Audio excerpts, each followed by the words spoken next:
مکان میں جا تیری مرضی، دکان میں جا تیری مرضی، بازار میں جا تیری مرضی، سیدھا جا ننگا جا جیسے مرضی جا، لیکن خبردار ماں باپ کے سامنے اس وقت تک نہ جائیو جب تک تیرے اندر سے یہ 4 عادتیں ختم نہ ہو جائیں۔ کون سی؟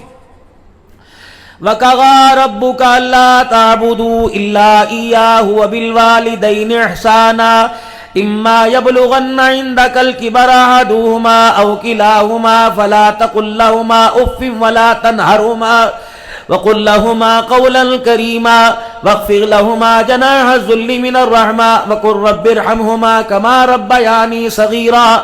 یہ بات صرف سننے والی نہیں، دیکھنے والی ہے۔ فرمایا خبردار عبد الحنان کیوں نہ ہو جسے دنیا پیر طریقت رہبر شریعت کہتی ہے، داعی اتحاد امت کہتی ہے، خطیب الازہر کہتی ہے، عبد الحنان کیوں نہ ہو۔ اگر تیرے ماں باپ زندہ ہوتے، تیری پگ اپنی جگہ، تیرا تقوی اپنی جگہ،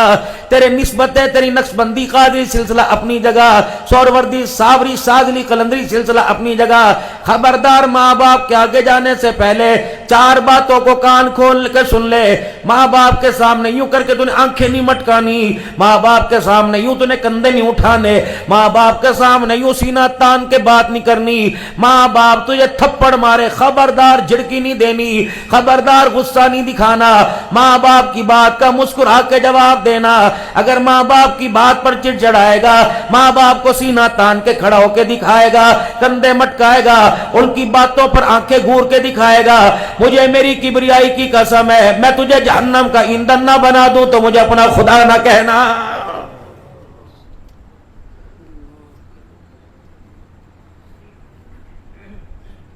میں کسی کی بات نہیں کرتا۔ 10 سال تو میری اماں کو تقریباً 12 سال ہو گئے، ابا کو فوت ہوئے تقریباً 44 ہو گئے،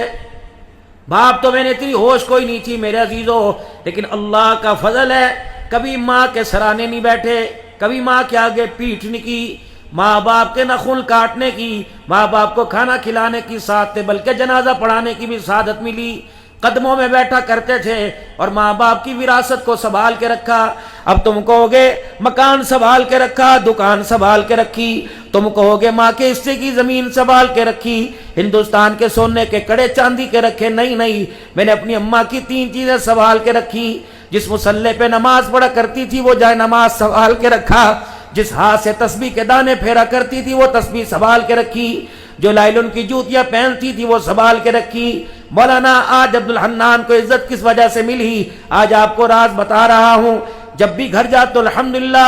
یہ کبھی آگے پیچھے ہو جاتی ہے، ورنہ یہ چیزیں میرے سرانے پڑی ہوتی ہیں۔ شام کو جاتا ہوں، رات کو 2-2 4-4 بجے وہ ساری چیزیں اٹھا کر اپنی جھولی میں ایک مرتبہ پھر اپنے سر کے اوپر رکھتا ہوں اور دعا کر کے کہتا ہوں نہ جانے کون دعاؤں میں یاد کرتا ہے، میں ڈوبتا ہوں سمندر اچھال دیتا ہے۔ آج بھی یہ عرض کروں گا، عالم اپنی جگہ، مفتی اپنی جگہ،